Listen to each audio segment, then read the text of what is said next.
Alam, I don't know what happened with her. Gutom na gutom siya. Hindi kasi kami kumain. So, I think umuwi siya to eat. Or umakit siya to eat. Gusto ko nga alam na yan. No, she was having fun. And I don't think this is a crime or anything. So, Ellen's a cool person who would makes her happy. Binura ba yun?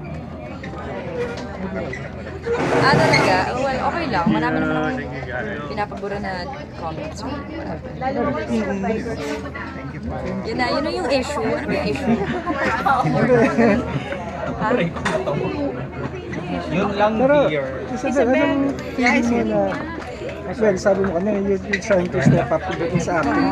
Pero kasi madaming tinuturi sa'yo with your acting. So how does it feel na yung effort mo naman, it pays off? I mean, it feels good, but then I also don't like to make it get to my head because if I keep thinking that way, then I wouldn't want to improve. So my mom always says you're only as good as your last scene. So, I mean, if so many people say you're good, then that's a great thing, but I don't want it to be the end of it. Ano yung part ng acting na talagang